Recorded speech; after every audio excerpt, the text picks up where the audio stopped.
अभी कुछ लोग जो इस देश में दरबार की नकल कर करके बहुत बड़े नेता, हिंदू नेता बन गए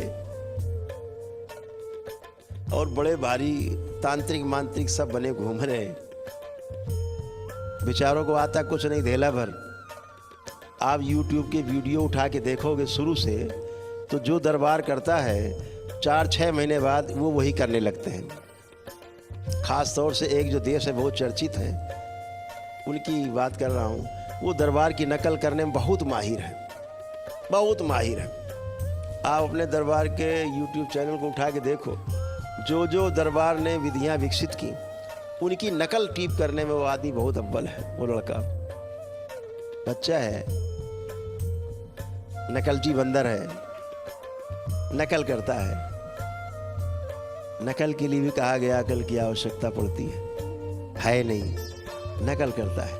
नकल करते करते अब वो ध्यान साधना पे आ गया, क्योंकि दरबार ध्यान साधना कराते कराते करीब लगभग 9-10 महीने बीत गए हैं जो ध्यान साधना की विधि विकसित की आपको रोग और कष्टों से मुक्ति के लिए। तो अब क्या किया कि वो ध्यान साधना में भी कूद गए। अब ये भी कर रहा है, हमें पता था करना है, लेकिन इसी में उनको फंसना है, इसी में फंसना है, क्योंकि कुछ होने वाला है नहीं, कुछ होता नहीं। खाली ध्यान साधना पूरा विश्व करा रहा है, तुम्हारे कराने से क्या होगा? कुछ नहीं होने वाला। समय को कैसे रोकोगे? दरबार समय को रोक देता है। समय स्तंभित, तो समय आगे जा नहीं सकता। ना भूत में जा सकते, ना वर्तमान, ना भविष्य में जा सकते, वर्तमान में रह सकते। ये कैसे करोगे? है नहीं। ये भोलेनाथ की शक्ति, ये माँ की शक्ति, कैसे करोगे? अब फंसने का टाइम आया। तो तमाम नकलची बंदर पैदा हो गए जो ध्यान साधना। इस दरबार ने, मैं कहना चाहूँगा पूरे विश्व में, पहले पूरे देश में एक बाढ़ थी, बहुत लंबी बाढ़ थी। आज प्रसंगवश कह रहा हूँ। भूत प्रेत, भूत प्रेत, भूत प्रेत, भूत पकड़ो, प्रेत पकड़ो, मारो भूत प्रेत, मारो भूत प्रेत, यही चलता था। दरबार ने भी तो शुरुआत तो वहीं से की, प्राइमरी कक्षा है। उसके बाद दरबार ने रोग और कष्टों को नष्ट करने की विधियां विकसित की। साल, 1.5 साल, 2 साल तक तो ये लोग विरोध करते रहे, अरे ऐसे कैसे होता है, रोग कष्ट कैसे जाते हैं इन सब चीज़ों से, बकवास की बात है। फिर क्या किया, 2 साल बाद हम दरबार की अपने नकल करने लगे। करौली शंकर महादेव की नकल करके रोग और कष्टों को भगाने का काम करने लगे। वही लोग भूत प्रेत गए, अब रोग कष्ट भगाओ अभियान चालू हुआ। नकल।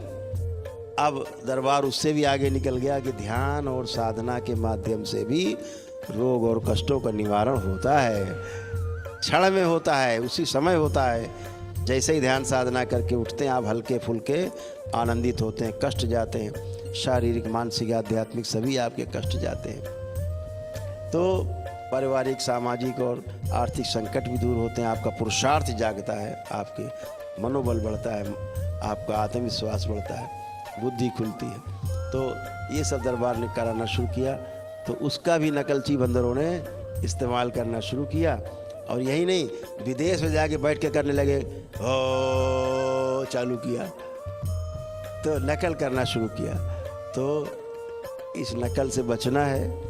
इस देश में बहुत नकलची बंदर घूम रहे हैं, वो नकल कर कर के दरबार की बड़े हुए हैं, और हिम्मत नहीं है कि दरबार के सामने कभी बैठ भी जाएं।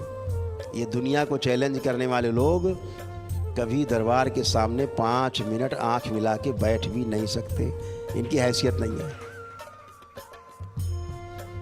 अरे मुझे छोड़ो, हमारे दरबार के एक शिष्य के आंखों में आंखें मिला के 5 मिनट ये लोग नहीं बैठ सकते। दरबार के हजारों शिष्य ऐसे पारंगत है जो इनसे हजारों लाखों किलोमीटर आगे। तो डरना नहीं है, भयभीत नहीं होना है, अपने काम में लगे रहना है। हमने तो आपको केवल सूचना दी है कि ऐसे तमाम पाखंडी दरबार की नकल कर करके तैयार हैं। कोई पानी बांट रहा है भाग भाग के, लो पानी पियो, पानी पियो, पानी पियो। अरे भाई, हद होती है कुछ। पाखंड की भी कोई एक हद होती है। हमारे देश की जनता भोली भाली है, लेकिन बेवकूफ़ नहीं है। इस बात को ध्यान रखो, ये पानी पिला के, शरबत पिला के और बाल उखाड़ के देने से ये सब जो पाखंड है ये ज़्यादा दिन चलता नहीं है। बहुत लोग आए, देश दुनिया में चले गए, आज उनका भी पाखंड टूट रहा है जो केवल ध्यान साधना के माध्यम से आपको तमाम कष्टों से और 84 लाख योनियों के जन्म मरण के बंधन से मुक्ति करने का दावा करते थे। आज वह लोग भी दरबार की शरण में हैं। जो पूरे विश्व में फैले हुए हैं वह लोग भी आज दरबार की शरण में है, दरबार की शरण मांग रहे हैं। ऐसा आपका दरबार है, अलबेला दरबार आपका है, बाबा माँ का दरबार है, भोलेनाथ और माता कामाख्या का दरबार है, ये माता महाकाली का दरबार है जो आपको शक्तियों से भरता है, ओत प्रोत करता है। शक्ति से ही संचालन होता है, बल तो शक्ति पैदा करता है और शक्ति से सारे कार्य संपन्न होते हैं। तो आप सभी लोग बहुत सौभाग्यशाली हैं कि बाबा माँ से जुड़े हुए हैं, जो आपको हमेशा अपने आंचल में समाये रखते हैं और हमेशा आपको कष्टों से बचाने की कोशिश करते हैं। तो आपका दरबार आपके प्रार्थना और संकल्प से चलता है, आपके आस्था, विश्वास और श्रद्धा से चलता है। तो चलता रहेगा ऐसे ही, ये कारवां बढ़ता रहेगा, ये कारवां आगे ही चलता रहेगा। नकल करने वालों को नकल करने दो, कुछ तो काम कर ही रहे हैं बेचारे, करने दो, वो भी कुछ काम कर ही रहे हैं, अपनी रोजी रोटी चला रहे हैं, राजनीति की रोटियां सेक रहे हैं, सेकने दो।